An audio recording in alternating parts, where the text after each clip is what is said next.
Good morning, everyone. Thank you. I'm Catherine Weathers, a member of the Women of Color Task Force Executive Team. On behalf of the members of the task force and the staff at the Center for the Education of Women, I am thrilled to welcome you to the 36th Annual Career Conference.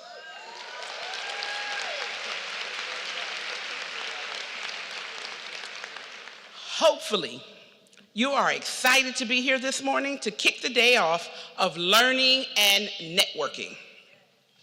The Women of Color Task Force is one of the oldest staff development networks in higher education in the nation. For 36 years, the task force has concentrated its efforts on creating a highly skilled and diverse workforce, knowledgeable about university policies, as well as procedures specific to their service areas.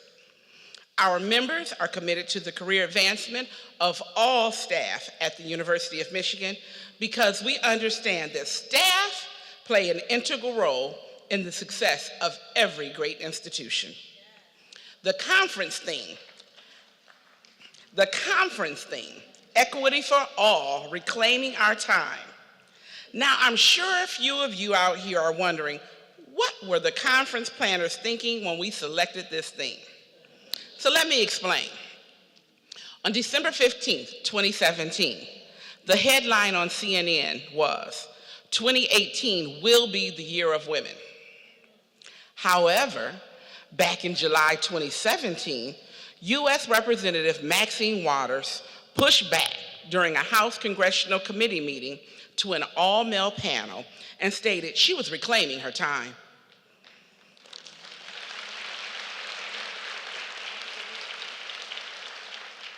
Who in here has not been spoken over, ignored, or had our time wasted by others? Representative Waters on that day reclaimed her time and was heard. As this conference celebrates women and those who support them, the conference committee thought it most appropriate for this year's theme to boldly state for everyone to know we stand behind our leadership and the charge for diversity, equity, and inclusion at the University of Michigan.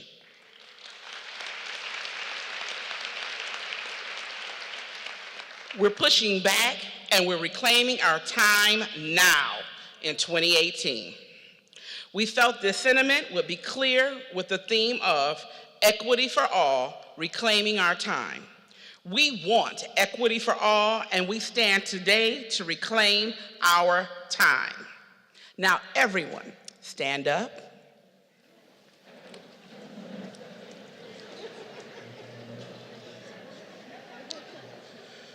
Turn to your neighbor.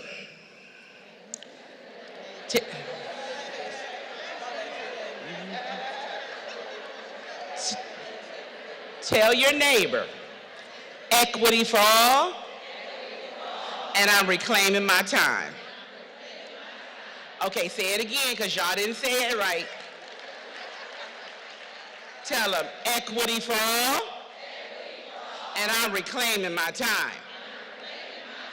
Thank you very much. You may be seated. Now that we're all excited to hear from our conference sponsors and our dynamic speaker, before we get started, I need to recognize our sponsors.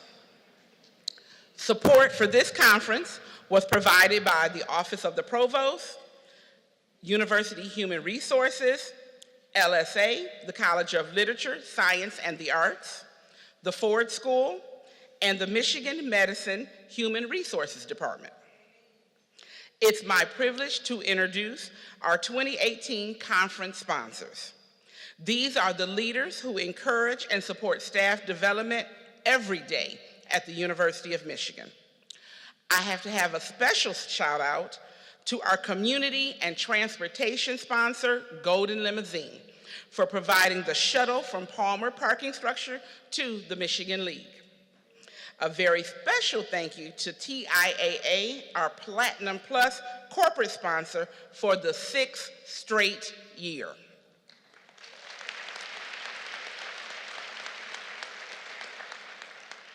TIAA is the premier financial services provider for people who work in the academic, research, medical, and cultural fields, and they have been a financial supporter of this conference for more than 20 years.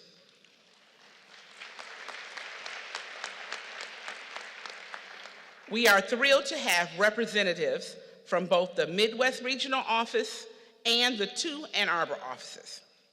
From the Provost's office, which provides baseline funding for the Women of Color Task Force project, I would like to recognize the support of Dr. Sarah Blair, Vice Provost for Academic and Faculty Affairs, Dr. Robert Sellers, Vice Provost for Equity and Inclusion and the Chief Diversity Officer for the university. Dr. Sellers provided speaker support via the King Chavez Parks Visiting Professorship Fund, which is administered by his office. And at this time, I would like to invite our sponsors to the podium to bring greetings and remarks. First, we will hear from CEW Director Tiffany Mara, then Loretta Thomas, Associate Vice President for Human Resources, Dolores Hunt, the new Chief Human Resources Officer for Michigan Medicine,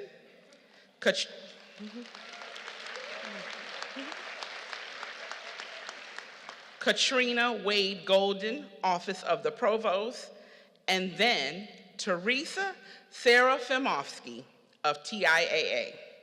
Now, sponsors, this is a reminder. You have 2 minutes for your remarks. I'm reclaiming my time. We want to get April Ryan on the stage to give us our charge on equity for all, reclaiming our time. Now, let us receive Dr. Tiffany Mara, the Director of the Center for the Education of Women. Thank you.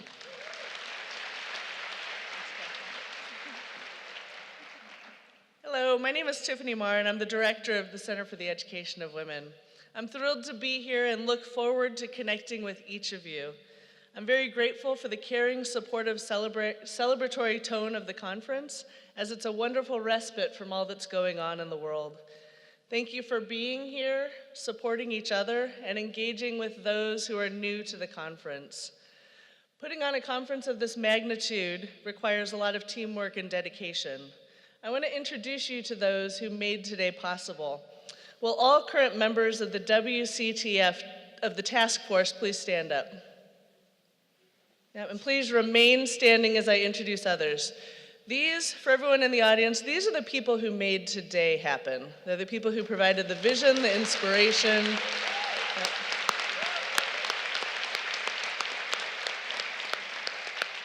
Yep, please stay standing. So, if you see these women throughout the day, introduce yourselves to them. Ask them questions about the task force. Network with them. They're all amazing, supportive individuals who want to get more people involved in the work that they're doing. Included in this group, I want to recognize all of the people who have been task force members over the past 36 years. Anyone else? 36 years in the task force? Loretta, thank you. Owning up to it up here. So again, if you see these women, these are the people who laid the groundwork for today to happen and for WCTF to be the successful engine that it's become in creating diversity, equity, and inclusion events across campus. Again, please introduce yourself, make yourself known to them. It's an amazing network of people that I go to as well when I need guidance on who to ask for help. Amazing group. Thank you very much for all of your hard work.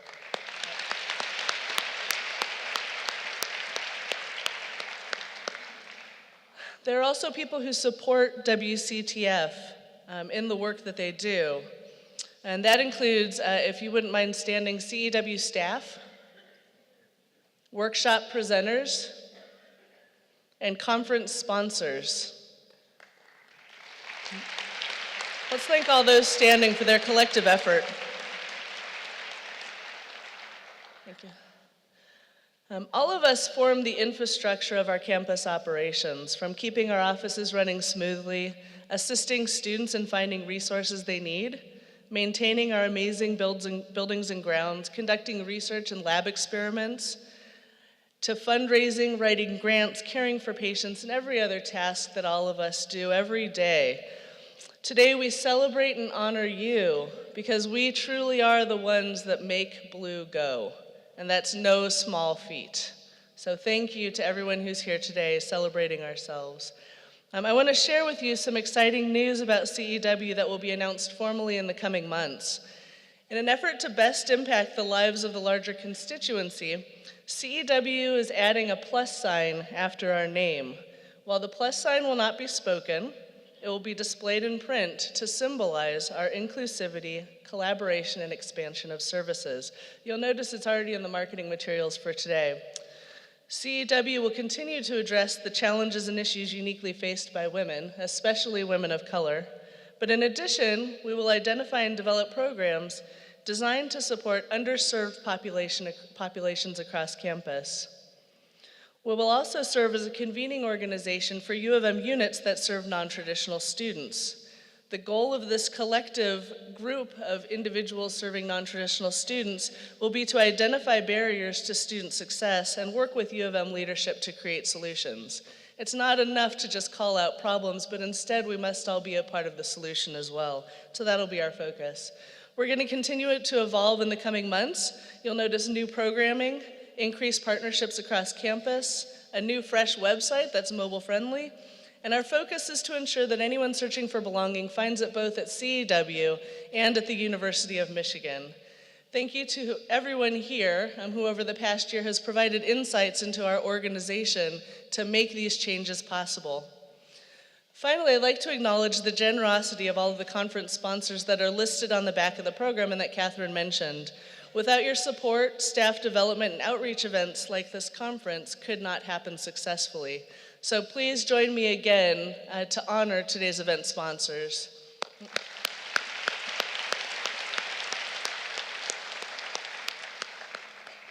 At CEW, we also have a unique fund that I'd like everyone here to know about. It's called the Francis and Sidney Lewis Fund. It supports bringing amazing female leaders to campus, and it's open to co-sponsorships for anyone who's bringing female leaders. We hope that you'll take advantage of that fund, and it's one of the funds that supported bringing April Ryan here today. Let's see, I would also like to extend a special thank you to TIAA, sitting in the middle section there. Their generosity has made WCTF and our Women of Color in the Academy project more successful than it could have been without your support. So thank you very much for that, and even attending here means a lot to all of us, that you're here, you're present, you're open to networking and meeting people. It's an amazing show of support to our organization. Thank you for that. Again, I can't thank them enough. Please help me in thanking TIAA.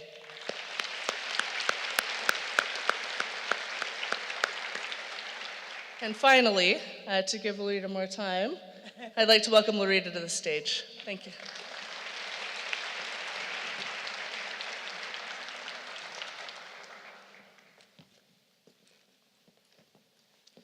Thank you, Tiffany.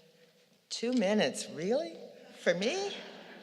Good morning. What a wonderful morning of renewal, inspiration, just the connectedness that this day always means, especially to folks like me who've been around since the very beginning conference, to have this sense of pride in the growth and the challenge and the expansion. And from 12 of us in a conference room in the LS&A building to Hill Auditorium, it's just incredible. I am deeply indebted to the members of the Women of Color Task Force. They are all volunteers who devote their passion and their commitment to produce this outstanding conference. Please receive my personal thank you, too, for the dedication that you provide. Now, I was thinking about what you all expect from me, and you know that I believe conversations change the world. Very often, we talk to people that we know. Today is about meeting people you don't know and creating conversations that can change the world. So everybody stand up and find at least 2 people you've never met before, introduce yourselves, and share what you hope to gain today. What do you hope to gain? People you've never met before.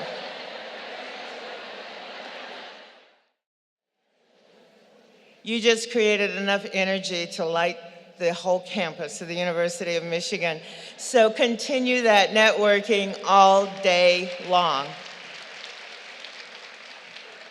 When I thought about what message I wanted to leave with you today, I was still enamored of the Black Panther. How many have seen it? Seen it? Once, twice? How many have seen it 3 times? No, okay.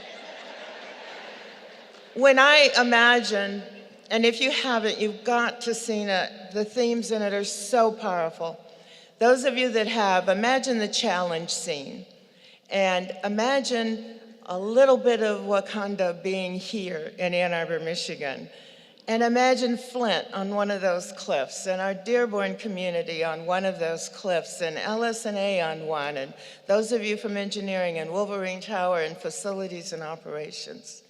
Imagine the pool of water and the actual challenge for power being the isms on diversity, equity, and inclusion, infusing the power and the vibranium in diversity, equity, and inclusion. Imagine celebrating what we cherished last year with the bicentennial.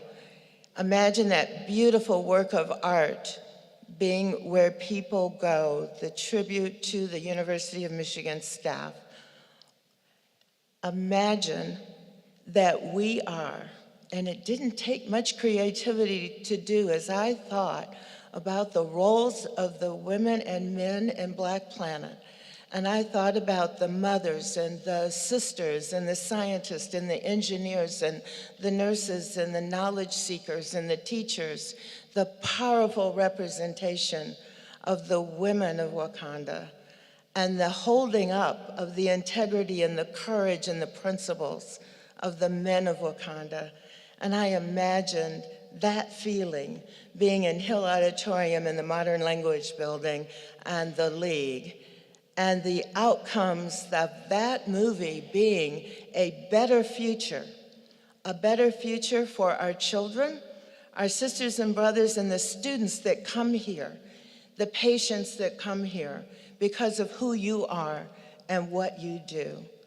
And so with that, I challenge you to grow today, to engage with someone else and create our community, and carry that forward in your contribution, not only to what you do every day, for which we are enormously leaders and best because of what you do.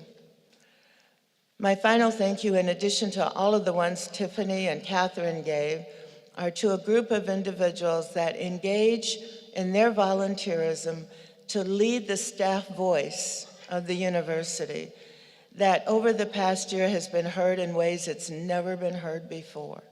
If you are a past or current member of Voices of the Staff, would you please stand and receive our gratitude for that, for your service.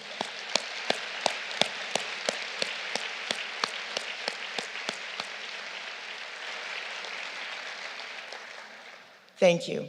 It now gives me enormous pride to introduce the next speaker to you. She participated in a national search to fill the lead role, the Chief Human Resource Officer of Michigan Medicine Human Resources. She is competent, she has clarity, she has insight. She has made a huge difference in 3 prior organizations where she's had the leadership role. She is a woman of courage. She will lead Michigan Human Resources in a way to change the culture.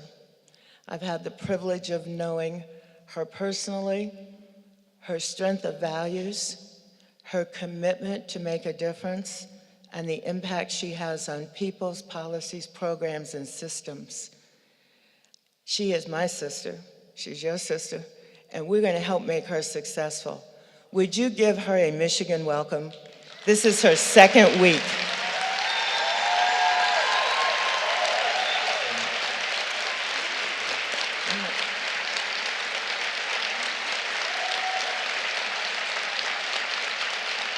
Come on.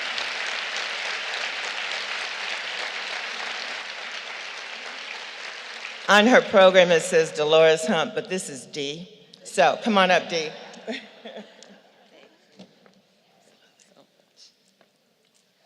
Good morning. This is such a great opportunity for me.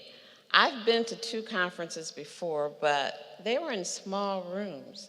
So to look out and see so many people here is just a great opportunity for me. But most of all, this time I'm not a guest.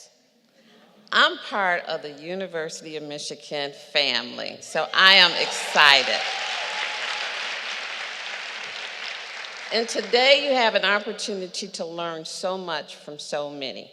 So today we step back and we focus on us for a while. We always give to so many, but today it's about us. It's about us learning something new. It's about us starting a new conversation. It is about us. Your career matters. So taking a day out of your day, coming through the snow, is a priority to put you first. So take advantage of that. Use the information you learned today. We have some great presenters. I was looking through this. It is some great topics, some great presenters, some that I know, and something that you will value for any one of these courses that you go to today. So I encourage you to not waste their wisdom. They've put some time into this for you. And so take advantage of it.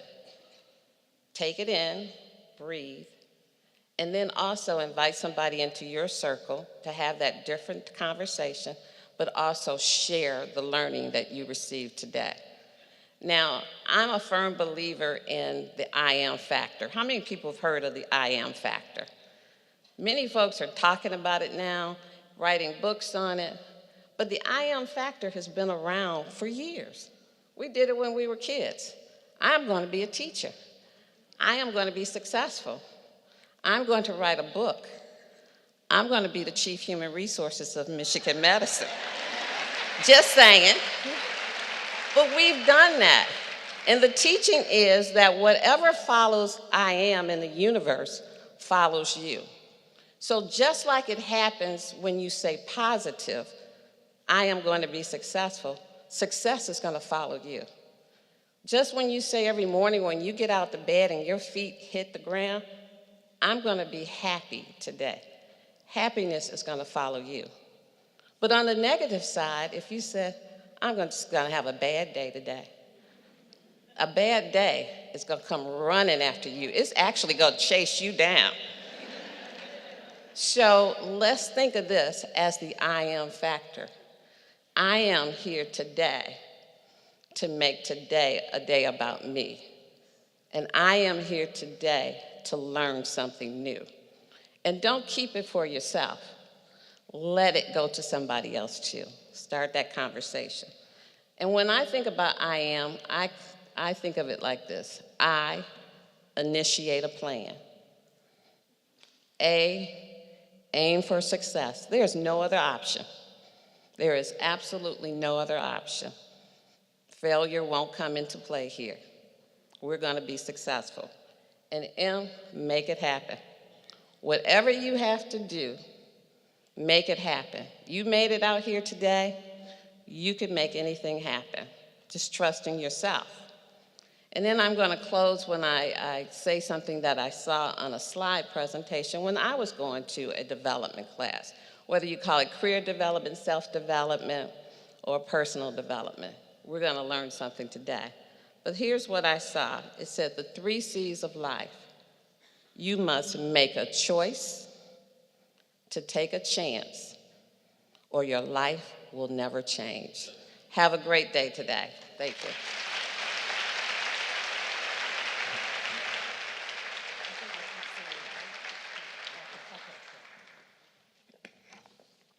Good morning to everyone. So I join my other podium speakers in welcoming you to this wonderful conference and thanking you for braving the elements to enjoy this experience today. My name is Katrina Wade Golden, and I have the distinct honor and privilege of serving as U of M's Deputy Chief Diversity Officer. Thank you. Thank you. In the Office of the Provost and in the Office of Diversity, Equity, and Inclusion, we are delighted to provide funding for this very important initiative because we view this annual Women of Color Task Force Career Conference as a signature event on our campus that really supports our efforts to advance the goals of our 5-year strategic diversity, equity, and inclusion plan. By a show of hands, how many of you are aware of the plan? Okay, this is good. And so we have so many committed individuals all across campus who are working to bring all the elements of this work together. Many who have toiled for a very long time with these efforts, and so we are so appreciative of that. We are truly stronger together, and the efforts that build up important aspects or segments of our community make us all better. So thank you to the Center for the Education of Women and to the WCTF for their diligent work for this conference. And I know that one of the most important aims of this initiative is to bring people together all across the university to share ideas and perspectives, to develop and communicate best practices, and to cultivate spaces and opportunities to apply our shared learnings as we commit to build a more diverse, equitable, and inclusive community. So on behalf of the Office of the Provost and the Office of Diversity, Equity, and Inclusion, I wish you much success as you embark on the activities of today. Be sure that you learn much, that you fellowship with your colleagues, have some fun, and commit together, today, and in this space to build, grow, and evolve over time. Thank you. And now, I'd like to welcome Teresa to the stage. Thank you. Good morning, and from TIAA, I wish to extend our greetings and our thanks to the entire Women of Color Task Force, the CEW, for once again putting together this fantastic event, and for all the work that you do throughout the year to bring access to resources and education across the university community. So thank you. Throughout TIAA's history, we have always been firm supporters of high education and deep believers in the power of education to build people up. I can personally attest to that commitment. I was a non-traditional student who worked full-time with 2 kids to get through the University of Michigan Dearborn, and that I completed with pleasure, and I am very proud to be a UMD alumni. Thank you. 10 years after graduating, while still raising my kids and working full-time, I had a scholarship opportunity come to me, and I decided that if I was going to pursue an advanced degree, I really had to get going. So I went to my old employer, discussed my plans, how I was going to make this happen, and my commitment to my work, in which they informed me that I was really good at the job I was in, and I should be happy with that. Not very much later, I found myself at TIAA laying out those same plans, and I was met with this. TIAA is in the business of assisting those who help others. We are about educators and the education of our staff and of bringing people up. And when can you start? And needless to say, I've been serving the University of Michigan and our educational community ever since. Many of those participants that I serve are here in this room, so thank you. I was able to complete that Juris Doctorate, and I took the bar, and I truly, from the bottom of my heart, want to let all of you know that would not have been possible. There were lots of bumps in the road with life, and I truly, truly am honored to work for this organization. I tell you that story because I know a lot of you in this crowd have the same goals or have had some of the same experiences that I have and have taken a non-linear path in education, and sometimes there are turns in the road. Many of you have found support from the Center of Education for Women or from this task force and gotten what you need to excel personally and professionally. I also let you know that because TIAA is a company that truly walks the talk of equity, inclusion, and advancement opportunities for all. The theme of this conference, Equity for All, is a value that TIAA strongly shares with the University of Michigan. We work really hard to be a diverse and inclusive employer, and it's been recognized by a lot of organizations and publications, including for the 5th year in a row, Diversity Inc.'s Top 50 Companies. Thank you. Today, under the leadership of Roger Ferguson, we continue to set that bar high and are actively collaborating with institutions on diversity and inclusion. This year, 2018, is TIAA's 100th anniversary. Our cornerstone, thank you, is to put our client first. And I'm very proud to come to you from this stage of our very first client, the University of Michigan. They've been with us along the way, the whole way. And we really value and appreciate that they have all been, and you have all been, a part of the fabric of our organization and our mission. Our 100th year is all about highlighting the participants that are our participants. All of you out there in the community and in this room that are difference makers. This year we'll be highlighting amazing people and hosting events that celebrate the spirit of our participants. Which brings me to today's event. The commitment of the task force and the work that you will do here today can make a difference. Each and every one of you that is here can make a difference in your department, in your community, in your own career. You can make an even bigger difference in the lives of others that come to you for guidance and are looking to make a difference in their own life, who need some help up or some guidance. So on behalf of TIAA, we thank you for making us a part of this wonderful event and encourage you to take advantage of the many opportunities here today to learn, to connect, to network, and work with like-minded people who want to make a difference and are committed to equity for all. Thank you.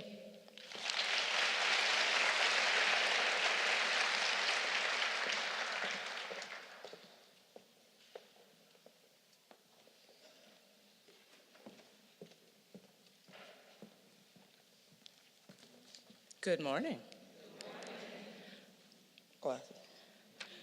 My name's Mary Jo Gray. Who's that? Hey, girl. It's my pleasure and honor to introduce to you our keynote speaker, Ms. April Ryan. Ms. Ryan has been a member of the White House Press Corps for American Urban Radio Networks since January 1997 and has long been the only Black female reporter among the White House correspondents. Over the last 2+ decades, Ms. Ryan has interviewed Presidents Bill Clinton, George W. Bush, and Barack Obama. I did not stumble on purpose. First Ladies Hillary Clinton, Laura Bush, and Michelle Obama, and a host of others. President Donald Trump is the 4th president she has covered. Ms. Ryan is known for asking political questions that no one else will, and you know that if you've watched her in action. In 2017, she joined CNN as a political analyst. In May 2017, the National Association of Black Journalists named her as the Journalist of the Year. In November of 2017, she won the She Persisted Award from the Women's Media Center, and it was presented by Gloria Steinem and Jane Fonda. Other awardees at that time included Hillary Clinton and Maria Hinojosa.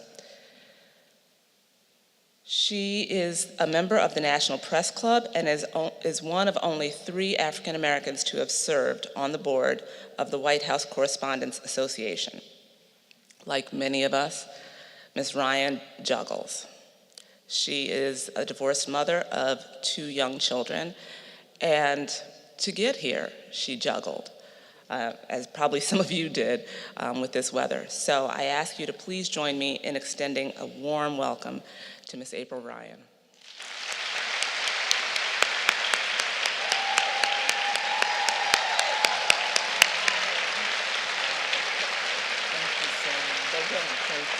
Thank you. Good morning. Good morning. Wow. Oh, you don't know what it took for me to get here? Oh, but I'm here. Thank you, University of Michigan. It is an honor to be here. I love the D. Nothing like the D. Well, I'm April Ryan, and I'm going to spend a few minutes with you, and I hope you follow along with me and understand this journey is not an easy one. And when I say this journey isn't an easy one, I'm not just talking about myself.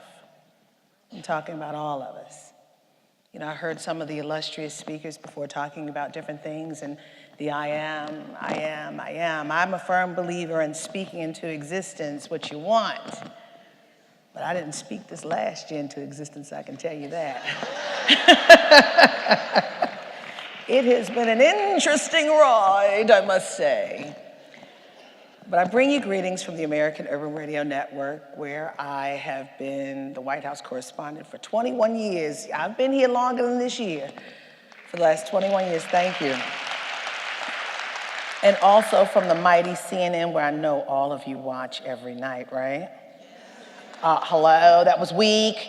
You had your breakfast? Yes.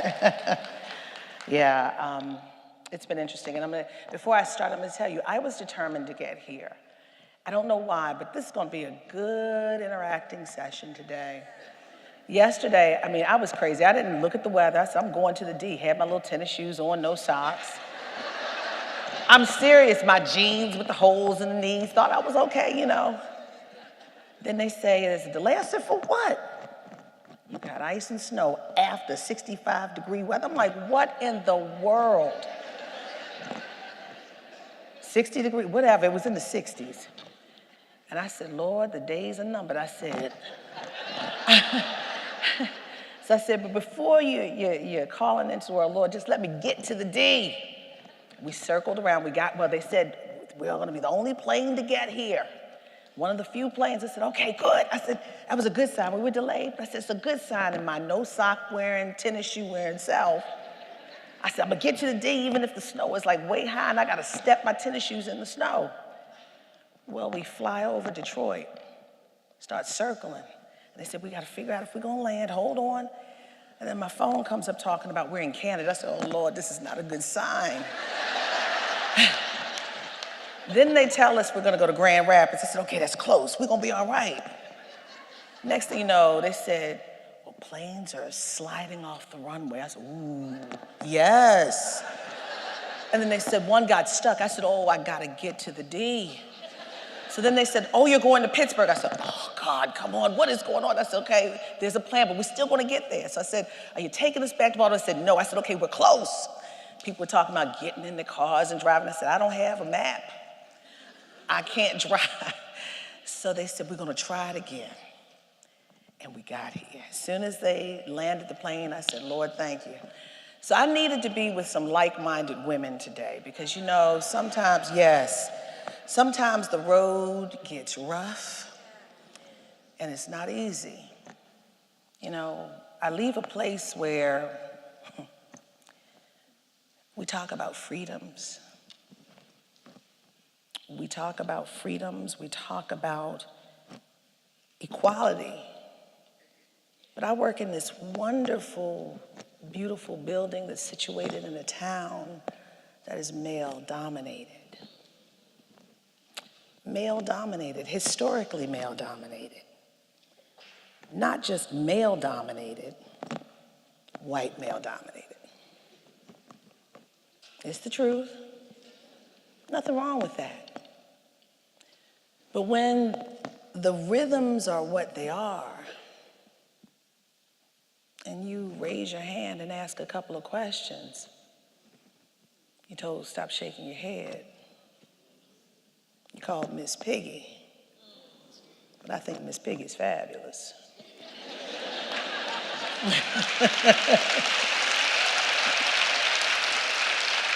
And see, as we talk about workforce and we're in the workforce, you have to remember it's not what they call you, but what you answer to. And this is what my mother always taught me as a child. She took that from Dr. King.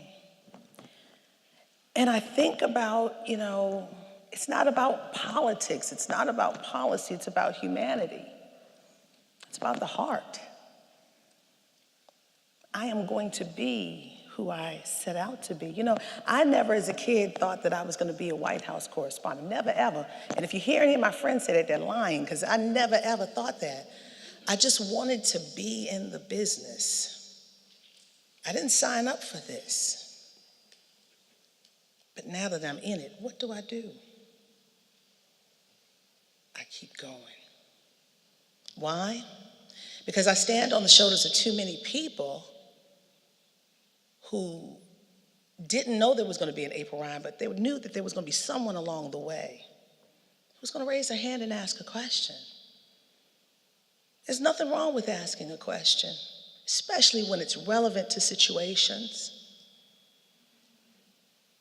There's a freedom that this great, wonderful country offers me to raise my hand and ask a question. Anything and all things come to the White House, from war to peace and everything in between. And a lot of times I ask those questions that are in between. You may or may not like it, but hey, I ask.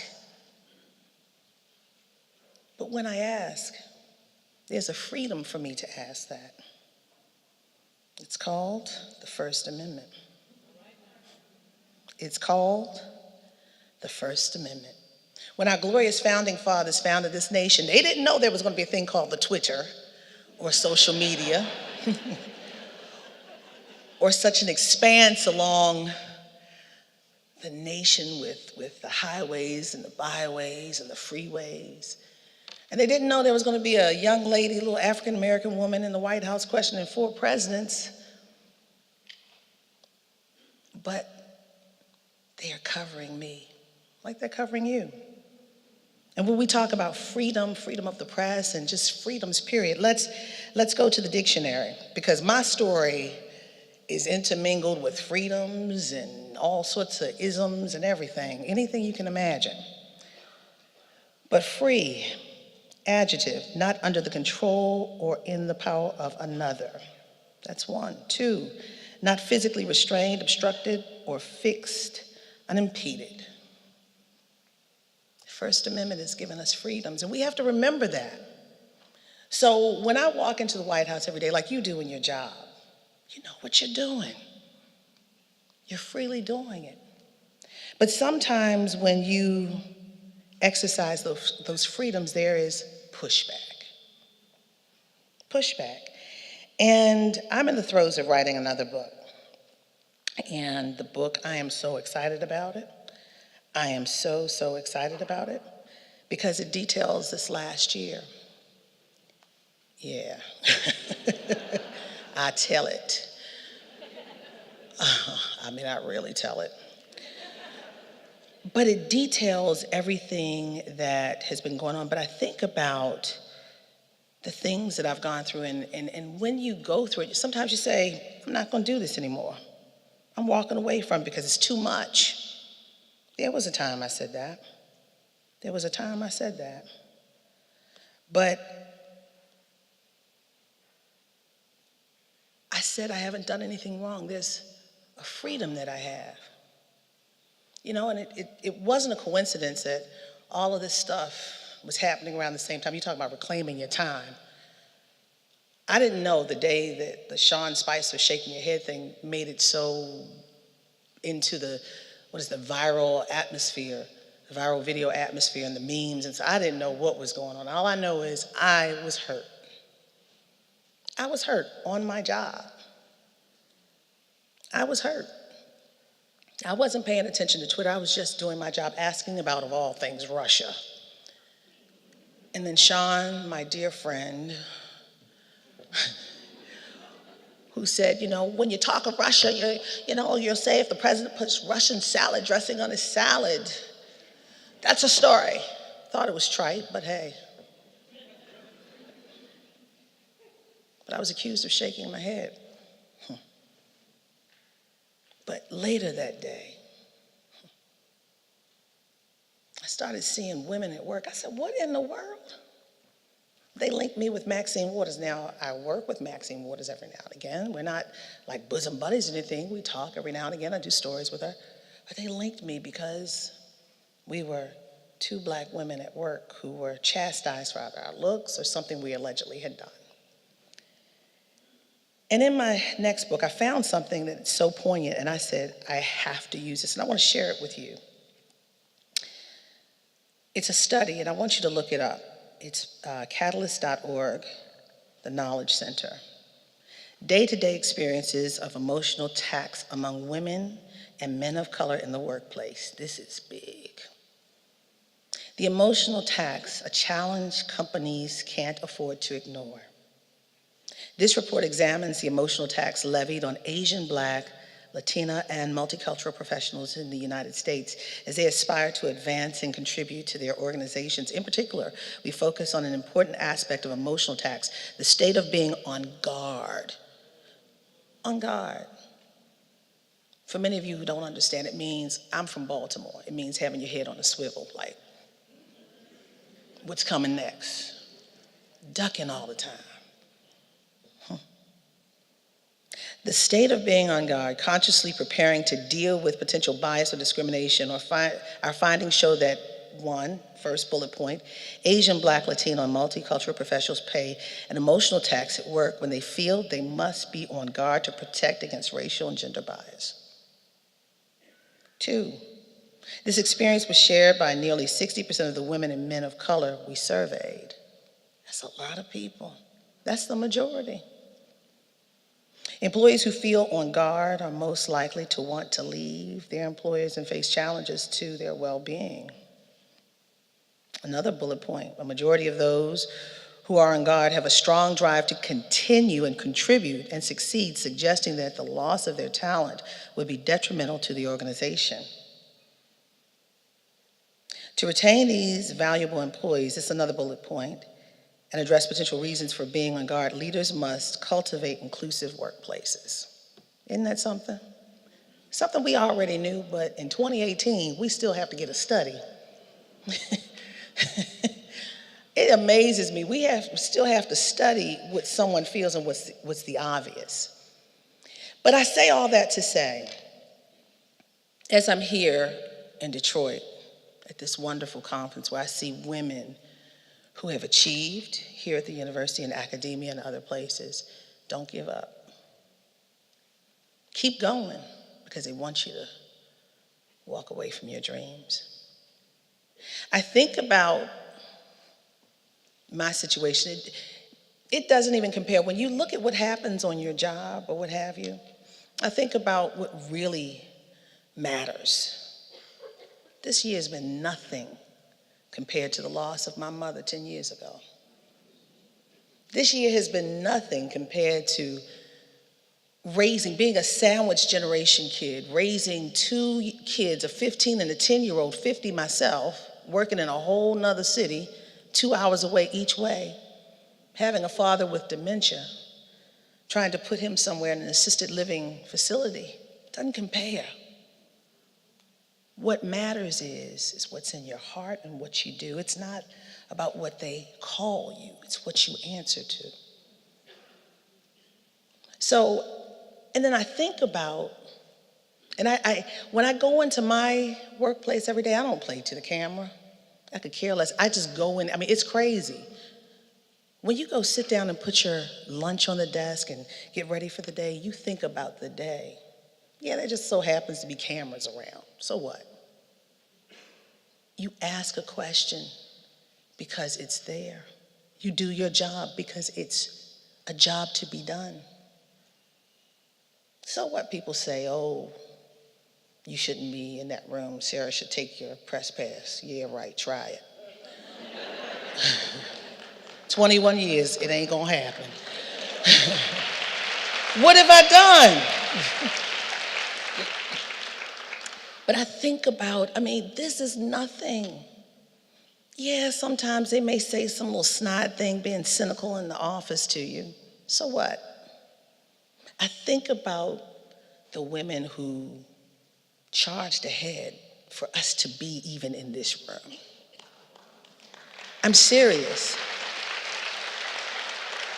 I mean, we just left Black History Month. We're still in Women's History Month. I love these 2 months. These are my favorite times of year because I'm Black and I'm a woman, so hey. No, but I'm serious. I think about the fortitude, the resilience of women. You know, I think about the fact that in spite of it all, we are the ones leading the charge, leading the household. You know, sometimes when we don't have it, we are increasing in numbers the head of household. We are increasing in number as the breadwinner in the home because we have to. We are strong. We are resilient. I think about history. I think about the first Black woman to run for president in 1972, the late, great Shirley Chisholm. Yeah, clap. I think about something so powerful that she said. She said, if you don't have a seat at the table, bring a folding chair. I'm serious, and that's not just for women or women of color, it's for everyone. If you want to see change happen, you are the change you seek. Bring the folding chair.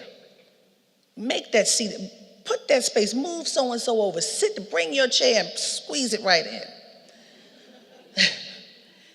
I think about the resilience of people. I'm going way back now. To a woman who I pray that she graces the $20 bill.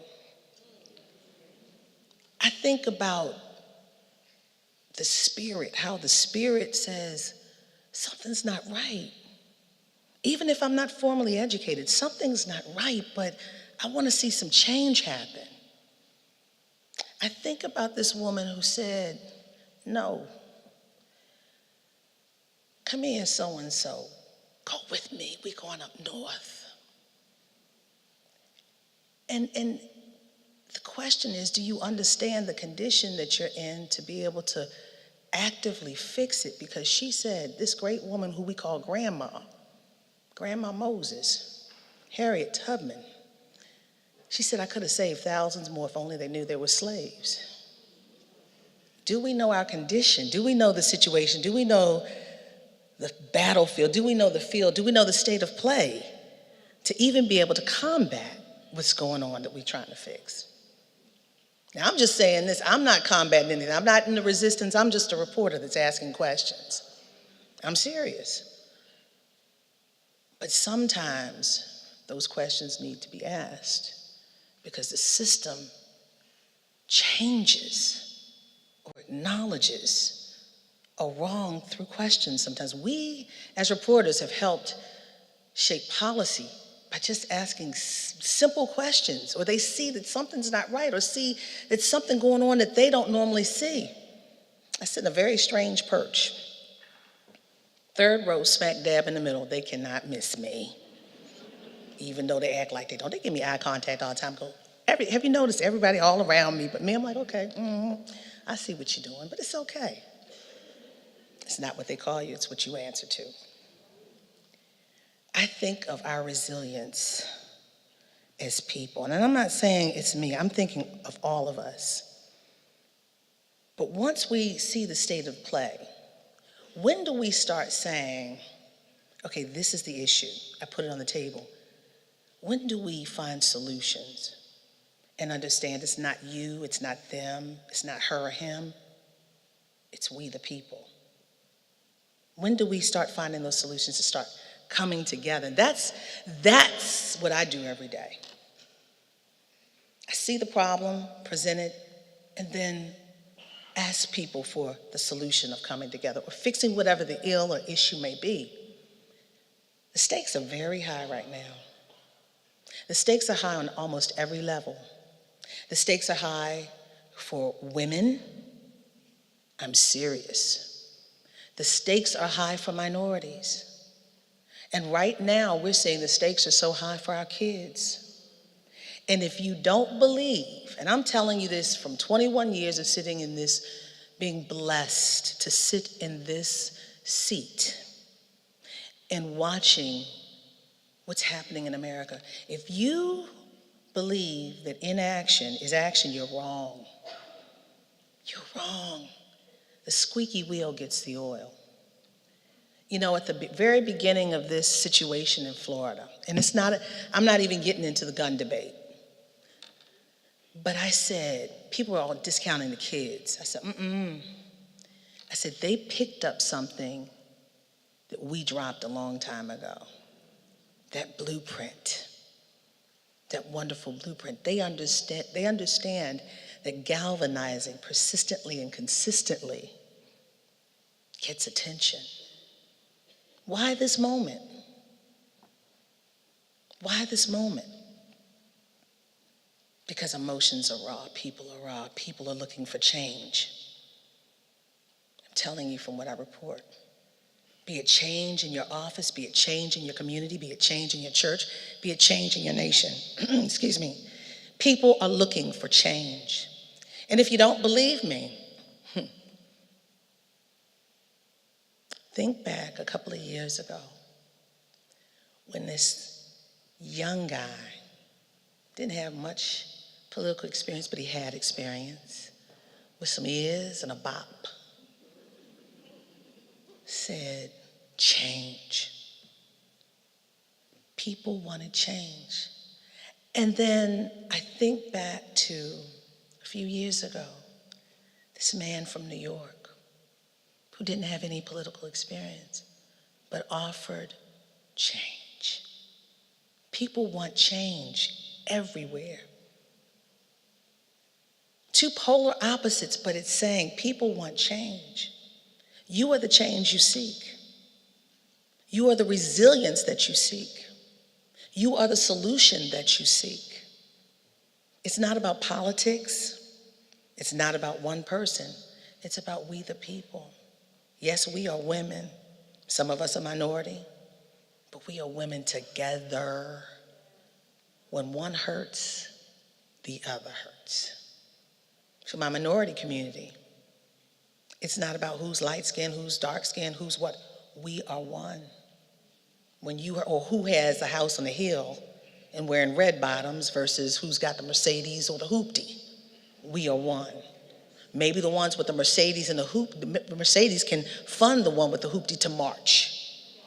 If we figure out a way, seriously,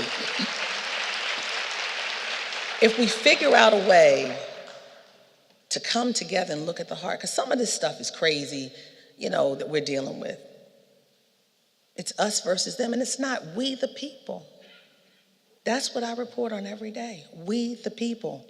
In order to form what? Come on, look now, you had your Wheaties this morning.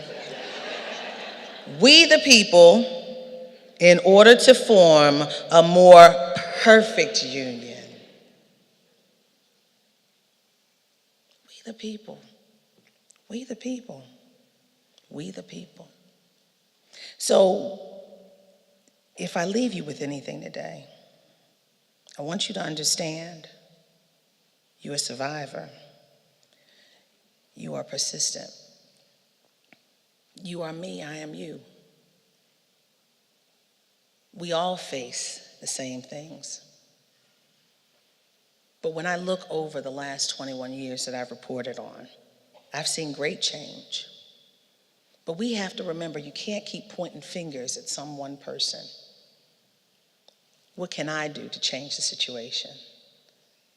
No matter where you are, whether it's the workplace, whether it's in the home, what can I do? What can I do to make it better? When I sit there every day and ask questions, trust me, I've talked to the Mary Frances Berrys, I've talked to the senators, I've talked to the congressmen, I've even talked to White House staff, whether you believe it or not. I've talked to the leaders. Who are you talking to figure out your condition? Who are you talking to? We are not helpless. Each and every one of us, we are not. We are empowered, but I think we've forgotten that power. I think back to one of the greatest moments in time, and I'm going to give you an understanding of the power of women. One of the greatest, most successful campaigns that this nation has ever seen is the civil rights movement. Yeah, there were a lot of men marching, But there were a lot of women in the background supporting these men. And if it weren't for these women,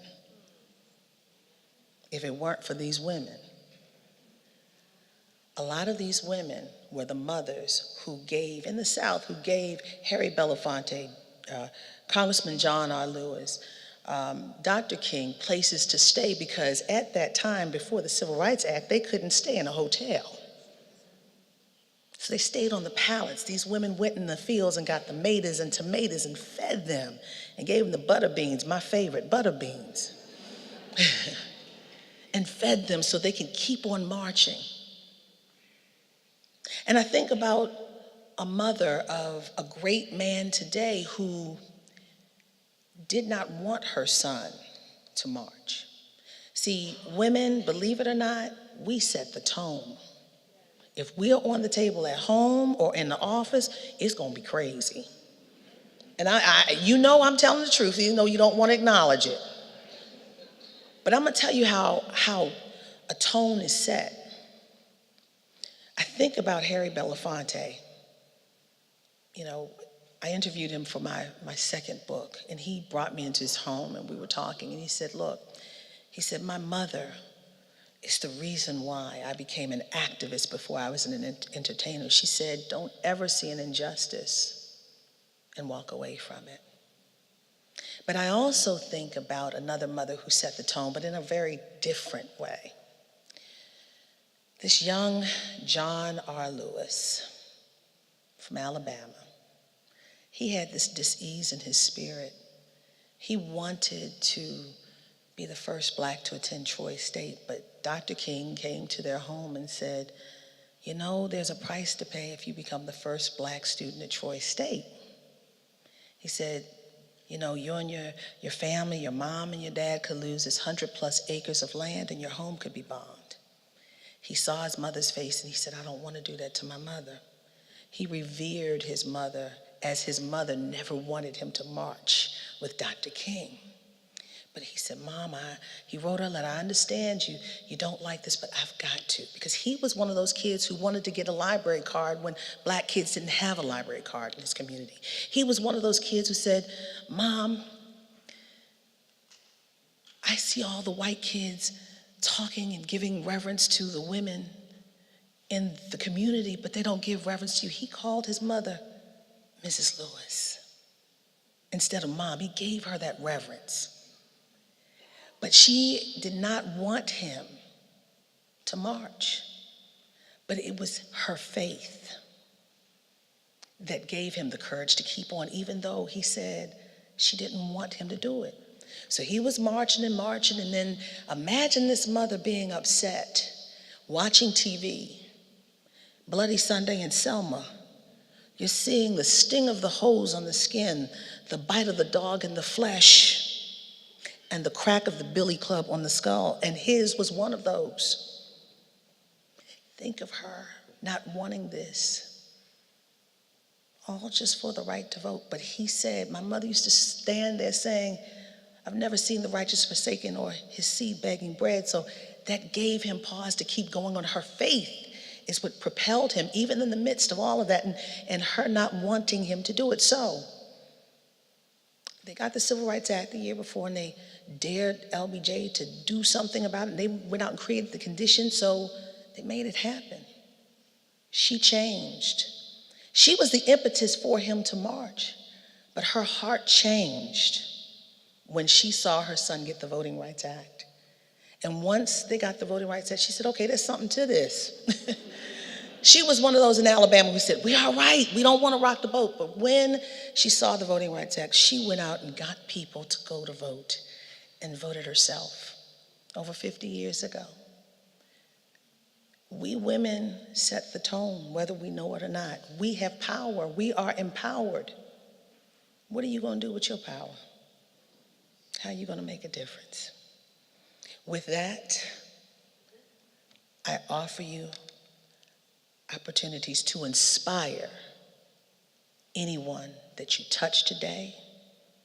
Aspire to make a point to inspire someone. Thank you.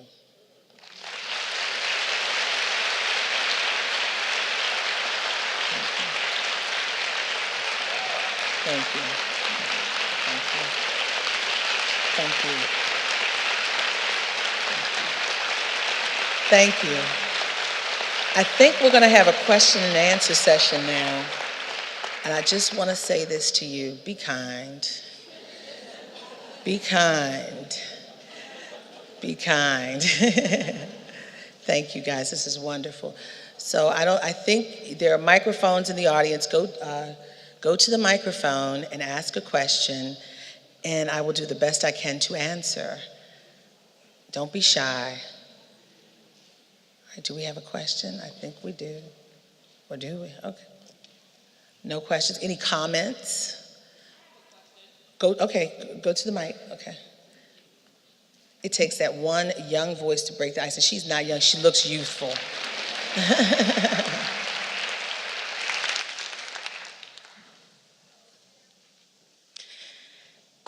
Hi, Miss April. Hi. Again, thank you. I told you she was youthful. Thank you so much for being here. My name is Camille Tynes. I have thoroughly enjoyed your speech and all the other many women that have said so much positivity and encouragement.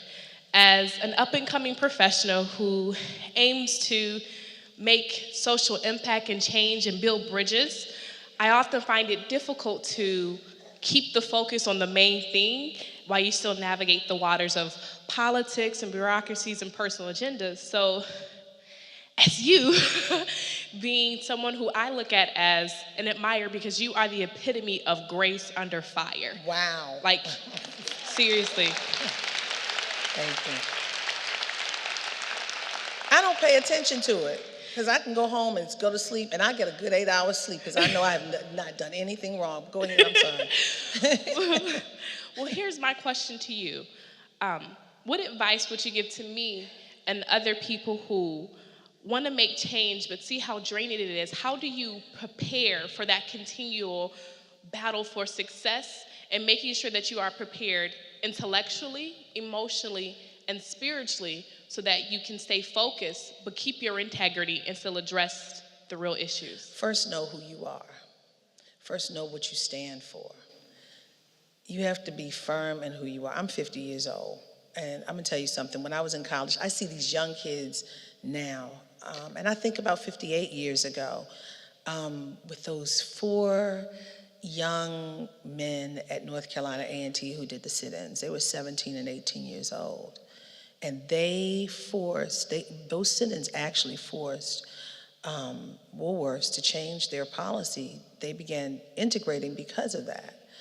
But the problem is, back then they just wanted something to eat. They couldn't get anything to eat from the bus station. When I was 17, I was listening to Dougie Fresh in the show in college. But I come from a home where my mother always taught me that no matter what you want in life, you'll get it by working hard and good education. She always presented to me, she said, you're not inferior to anyone.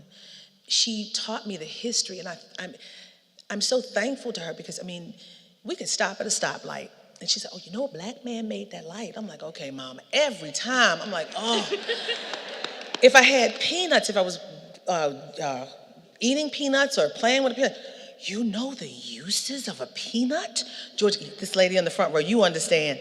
George Washington come out like, okay, every time. And don't open a can of peanut butter, come on. And then she talked to me about Charles Drew. If you don't know Charles Drew, Google him. Google him and his story, it's amazing. Brilliant mind. She taught me, instilled in me that I am okay? And she did that for my brother as well. That being said, then I think about Mary Frances Berry, the former head of the U.S. Commission on Civil Rights. She said, every year on the birthday of Dr. King, she and then the widow of Dr. King, Coretta Scott King, would always get on the phone and say, what would Martin do? I found that interesting. It could be any kind of topic. What would Martin do? It would be the same thing. Every year, organize. And when I tell you this, I'm saying this to you, your question, giving you the answer. Find like-minded people. But find like-minded people and work towards a goal. Learn to leverage for what you want. That's what she said. But I'm going to give you my take right now. My mother, as a kid, she always said in the workplace, don't ever talk about politics and religion. Oh my God, that's out the window now. And here I'm writing books about it. I mean, I'm not supposed to. I love my mother. I revere her. Oh God, my late mother. But I mean, I just totally went against what she said. But those are tough conversations. Those are now water cooler conversations that are very tough. And it's unfortunate we are losing friendships because of the political climate, and it's sad. I'm hurt by that. The assumptions, oh, because you're this, you don't like that. Don't assume on me. Don't assume, because I'm an onion. I got a lot of layers to it. I don't stink, but I have a lot of layers. I think you have to be very mindful. Think it out, what you want, and be clear on what you want, and find like-minded people to go about getting your goal, obtaining your goal. I hope that helped you. Thank you. You're welcome. Thank you. That's right. See, it takes that one youthful mind. Yes, ma'am. Well, kind of coming from that standpoint, I wanted to just give a quick comment coming from being a millennial in this era. And you had mentioned or asked earlier how many of us are watching you nightly on CNN. And I know for me and a lot of millennials, unfortunately, we are not watching TV or even Why not? You're getting watching cable YouTube. subscriptions. You're watching YouTube. You're watching social media, and Yes, that's where fake news is coming from. A lot of that. It is. A lot of times it is, but a lot of the times there is things that are happening that we're seeing that you're doing, and the work that you're doing is actually being reflected in some of the newer media. So I listen to a podcast. It's called The Read. And they talk Joy about Reid and is that Joy Reid and Jackie Reid? No, I'm sorry. that's Kid Fury and Crystal. It's what? It's who? What? It's Kid Fury and Crystal are the hosts, and they're young Black Americans living in New York and just going through their life experiences and talking about different things that happen in the media and different issues that affect African Americans. And they talked about one of the interactions that you had on Twitter recently. Which one? You had to. No, I'm serious. It's Pie or that woman who said I was Miss Piggy. But anyway. Yeah, it was around that time, and you had to read Omarosa and the decoration lady. And so I just wanted to say that even though we may not be, and that's, can I say this to you? Yes. And I hear you. Yes. But that's not what it's about. Right. I hate the fact that, and people are like, oh my God, you've got one of the best Twitter accounts. If you're gonna come from, let me say something to you. The reason why Lynn Patton, and I'm gonna tell you this, you don't have to go on a podcast, you're hearing it from me. Mm-hmm. Lynn Patton, the lady at HUD, I didn't know who she was. And I have been getting death threats. Yeah. I'm a divorced mother of 2 kids. It's not a joke. And someone we talked about it on reliable sources on CNN. So she decides, this official at HUD, decides to make a joke about it on the Twitter. And I'd had my breaking point. Now that's where I'm not gonna play. Mm-hmm. Even if I'm here, I am a fierce mama bear with my kids. And I will drag you.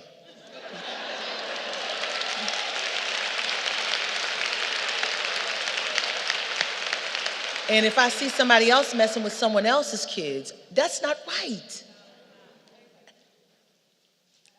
I had my breaking point at that point. And they've been going after me and after me and after me and after me. And, it's unfortunate, but yeah, I went in. But, she deserved it.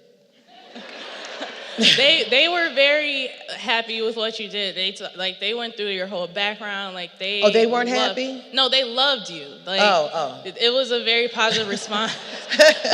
but my whole point was just to say that even though there are all of these avenues of new media, it's bridging a lot of the traditional avenues with what millennials are doing, and we are watching, and we are having those conversations based off of the things that you're doing.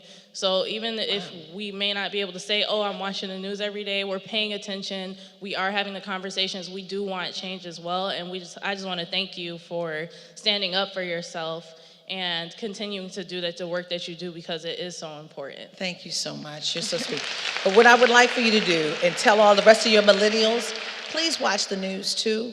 Please watch CNN. No, I know, but please make sure you watch CNN, because, and not only this, when you're watching the news, I grew up at a time when you didn't know the person's political persuasion. People assume that I'm a bleeding heart Democrat. I'm not going to tell you what I am. I'm going to tell you the story. It's not supposed to be about me. Unfortunately, this year has been about me. But I'm going to say this to you. When you're watching the news, please be very careful. Understand the onus is now on you. I grew up at a time where Walter Cronkite said that's the way it was, and that's the way it was. But now we have opinion and fact, and the line has been obscured. And we need for you, and it's unfortunate, and I hate that, but I can discern who's giving me spin versus who's telling me fact. I need you guys to really pay attention and discern what's fact, what's really happened versus someone's opinion. I like to get the facts before I hear what someone has to say. I want to know the who's, what's, when's, where's, and what's, because the stakes are so high. We are all involved. The stakes are so high. Thank you for that, ma'am, my millennial friend. Yes. Oh, wait a minute. No, here, yes. Hi, my name is Janelle Mansfield. I am a nonprofit director in Detroit, and I am a single mom of twin boys, 3 years old. Oh, God bless you. Lord, please, run it on me. But I am hoping to transition into the public stage and run for office in the next 2 or 3 years, and I see you slay it. And they're going to be right by your side. Yes. Make sure you put those in your advertisement. People like kids. And they're super cute. So,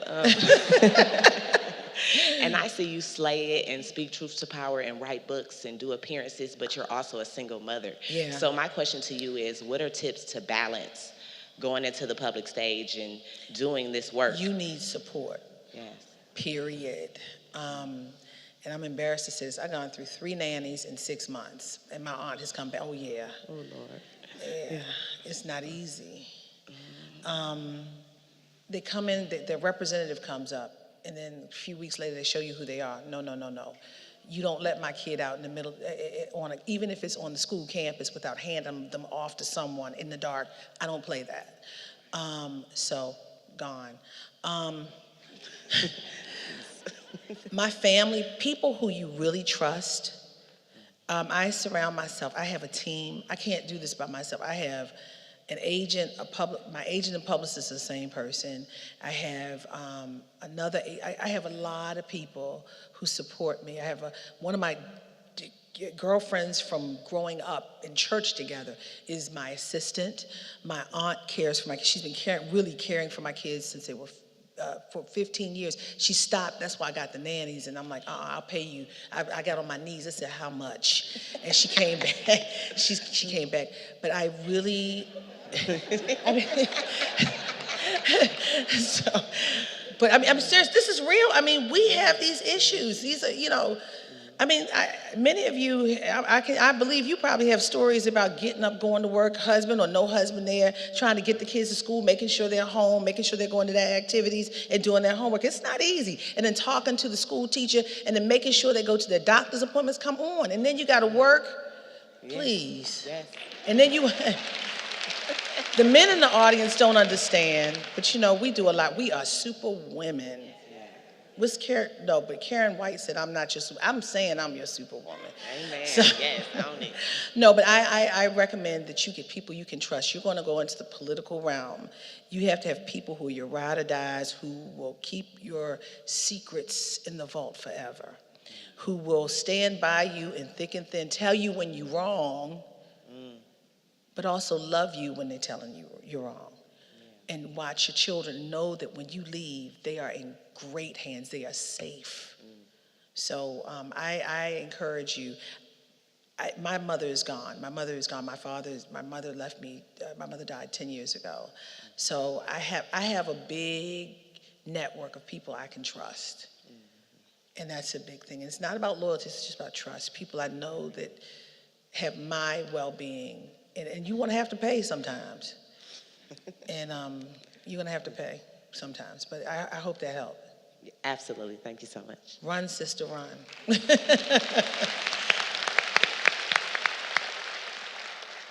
Hi, my name is Felicia McCrary, and I just want to say thank you so much for inspiring us this morning. My question for you is, what is something that you wish you knew or you wish someone told you in your 20s?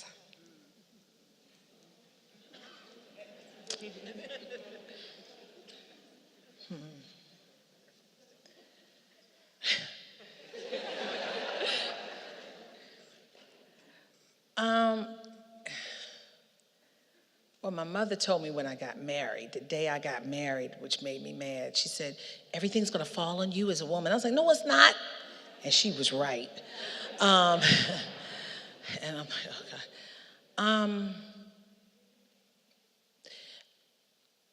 I wish someone would have told me in my 20s that I was strong enough, that I was good enough. We all go through insecurities, particularly as a kid. I didn't find myself and find out my strength until 10 years ago when my mother died. And I became the woman of the family, not just my home, but her home. I wish I would have known I was good enough and strong enough then, but it all happens in time. Thank you. I hope I answered your question. Yes, you did. Thank you. Thank you. Hello, Ms. Ryan. My name is Keisha Prince, and I am so glad to be here to see you. I do look at you on TV. Yes. And to finally meet you, it's great. I do a conference called The Power of Image, Cultivating Champions, and I talk to a lot of single mothers, and I know you are a single mother. And sometimes it's hard to balance being that strong woman with so much power and raising young Black boys and cultivating and strengthening them to, grow up and find their own power, because you're trying to find yourself as that single mother. Yeah. So how do you balance that? How do you pour into them while you're still trying to grow yourself? Let me say this to you, and it's tough. How many of you in here, just share, I feel you. How many of you in here are single, divorced, separated, what have you? Raise your hand. There's no shame. There's no shame. Let me say this to you. When I was married, I was single. Okay.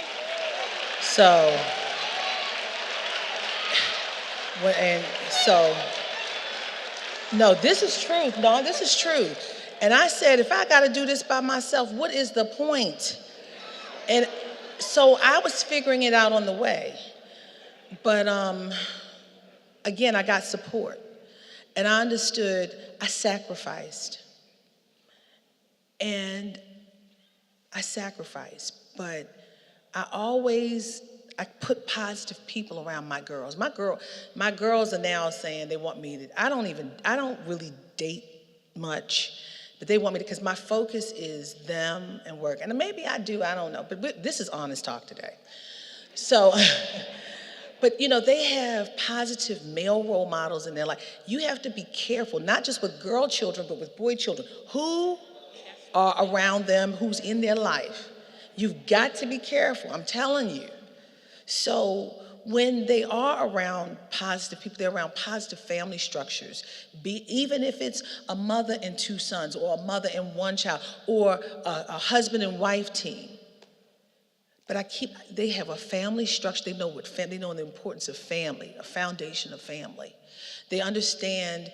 I tell them, they learn right off the bat, if someone shows you who they are, believe them. Don't waste time, because that's what I did as a kid. I was trying to find the good always in people, and I still do. But when you show me, I'm like, I find the good, I see the good, but I'm like, okay, you over there and I'm over here. So I let them know, because sometimes, people don't have great intent for you. Everybody's not on your team. And, it's true. when you are in a situation where you got kids, you're getting ready to get a divorce, I left my situation when my daughter was 6 months old. Yeah. So I knew, I said, how am I going to do this? I said, but I walked out on faith. I said, God, you got me. And I put things, I said, this is what's going to happen. And my aunt came in, I paid her, and but this last year is when everything has exploded. So, I mean, I was doing stuff before, but this year has been crazy. I mean, I've had books, I used to be on another network, but this year is when everybody's like, oh, April Ryan, who is she? I've been here, you just didn't see me. But what I tell you is make sure you have great reinforcement, but only you can figure out how you're going to walk this path and make sure that they're sustained. Every night I go home, or I try to go home, because I don't like being away for more than one day. I go home, those kids can FaceTime. Let me tell you something, I can be in a briefing or having a press conference or in the Oval Office. My daughter's, Mommy, what you doing from school? I'm like, honey, my babies know, even on the plane yesterday, they were like, where are you? I said, I'm flying over somewhere. The plane hasn't landed. I keep a connection. I said, we're the Three Musketeers, and we keep a connection. My children are my everything. All this can go away. I don't care. My children are what I brought them into this world. I have a responsibility for them. And you are not going to find my children out running around acting crazy. Trust that. Even if I'm here, I will yank them through the FaceTime.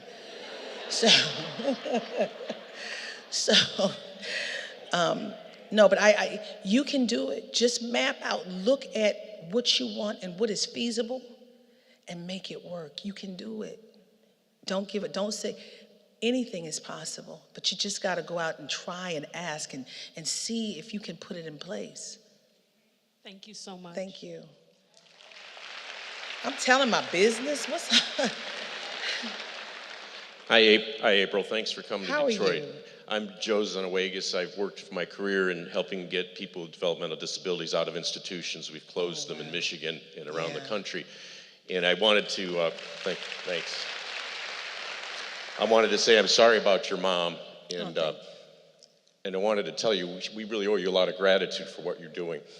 We really count on you for what you're doing in the White House. It's fairly important. And a couple messages to bring back home for your colleagues. One is for CNN. Please tell Don Lemon, keep it together, will ya? We're counting on you guys. I mean, it is really you keeping this presidency and this leadership in check. And if it wasn't for you guys, we would be even probably having these type of conversations today. I'm thankful for you. Thank you for that. But look, can I say something to you? Sure. I'm going to say something to you, and I'm going to let you go on. Forgive me. I'm not keeping him in check. This is just what I do. This is what it's supposed, any report, we ask questions. There is a thing called, I hear you, but I just want to make it clear. There's an accountability piece that was built into the framework of this nation, even though and you cannot call us fake and diminish us, because we're not. But the bottom line is, I am doing what the forefathers, the founding fathers put in place. I am not doing anything, and those who are not have a problem. We have now gotten to this thing where I'm for him or I'm not for him as a reporter. It should not be that. I questioned Barack Obama, I questioned George W. Bush, and I questioned Bill Clinton the same way. The only thing that's different, the only question that I never asked any other president, and you should never have to ask a sitting U.S. president this, and it's a sad day when you do, are you a racist? Oh. No, I'm serious. But think about it, there was a buildup to that. You have to ask that question. There was a buildup, S-hole. And then you're hearing the other stuff going on. Charlottesville, there's so many other things going on. And you have to ask. And he said he wasn't a couple of days later. But I never said he was. And that's what I mean by keeping it together. You guys aren't letting them wear you down. And I see it on CNN and MSNBC. I see the efforts to wear you down, to lie to you, to dismiss your challenges, to look around you, like you said in the correspondence in the briefing room. They've done all they can to me. What more you guys are doing it. You're keeping it together, and we're out here support you. Fighting for our knowledge, for what's going on, and helping us make good choices. And please let them know that all of us in Michigan don't eat red meat. We're not a bunch of walking dead. We're not a scary population.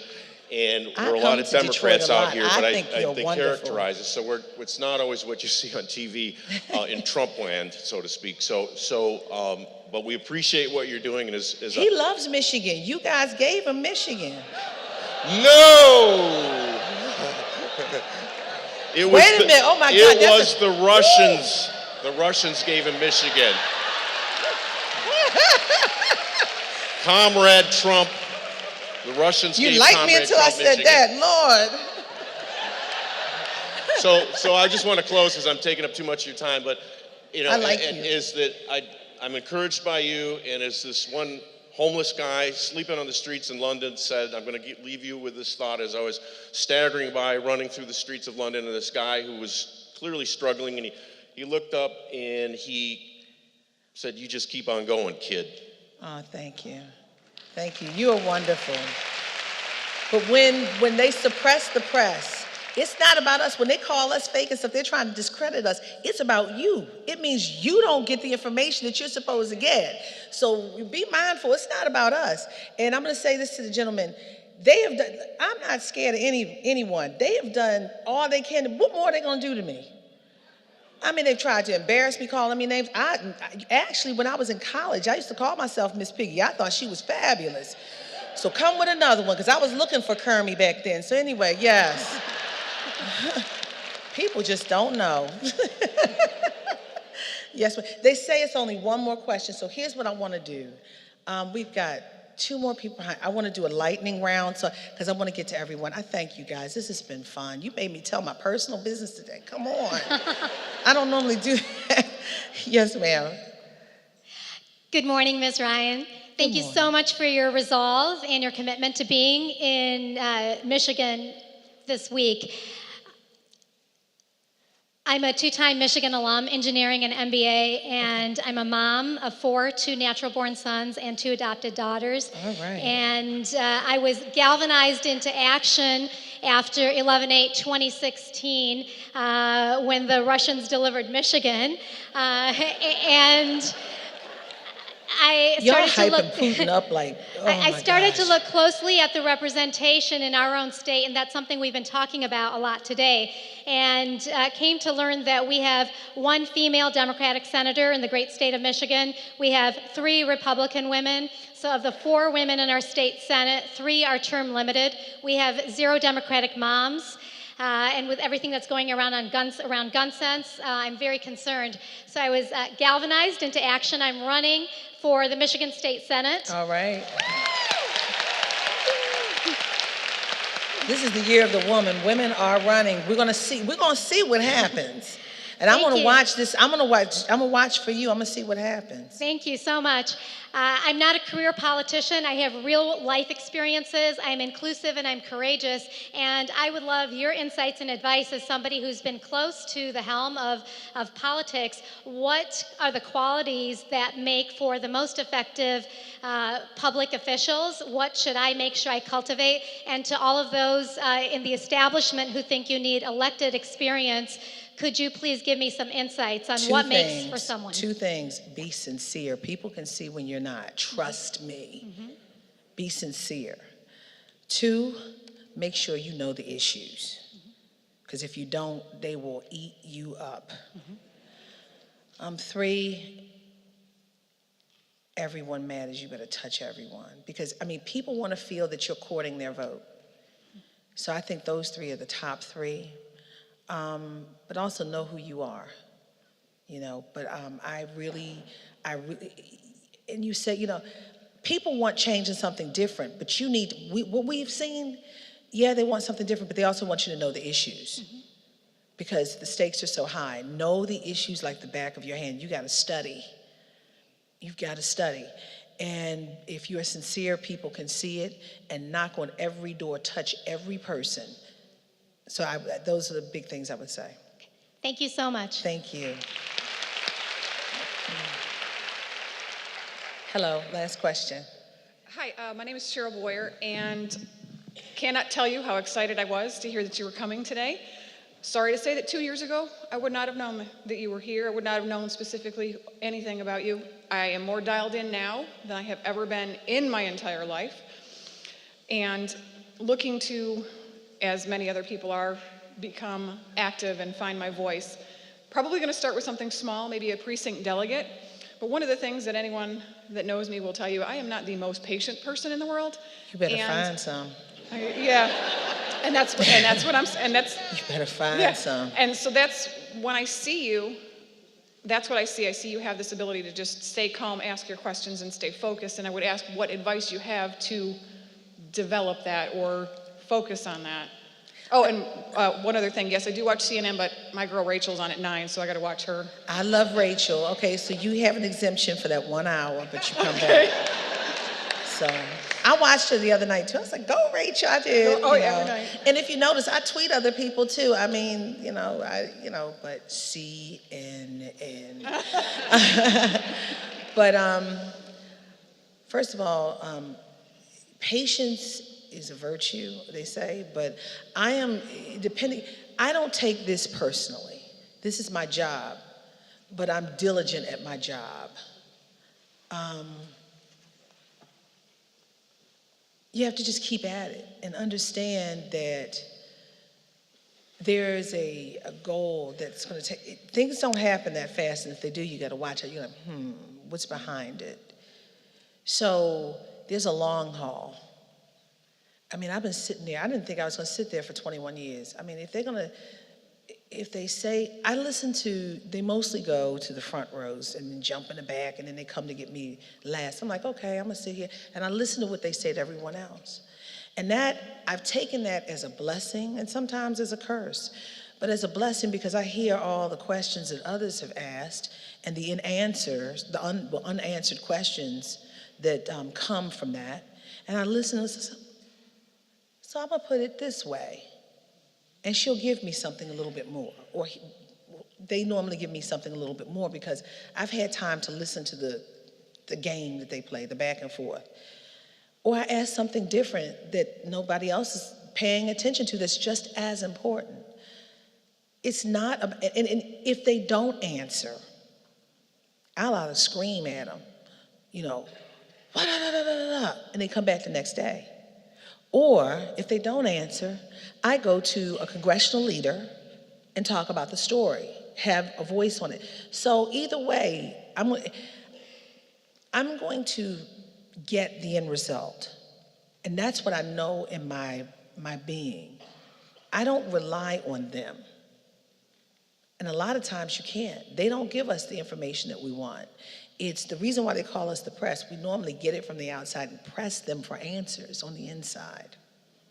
That's what the press is for. So either way, I know at the end of the day, I'm going to have the ultimate result of what I want. And if not that day, it's going to be the next day. So you have to know intrinsically who you are, what the end result, and that it's going to come. It's going to come, but just be easy with it. Okay, thank you. Thank you. And with that, thank you. This was fun. This was wonderful. Thank you so much. Thank you.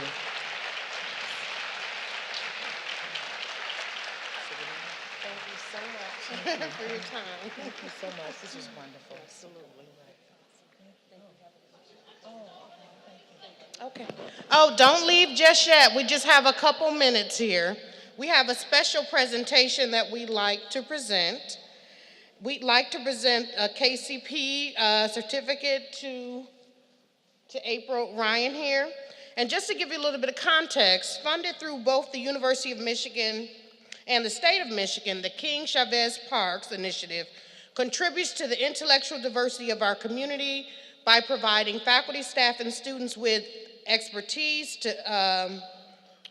of guest faculty with diverse points of view and experiences. And on today's occasion, we've been graced by the wisdom of a wonderful practitioner and expert in her field, so April Ryan. So please join me again in thanking April Ryan once again for her keynote address.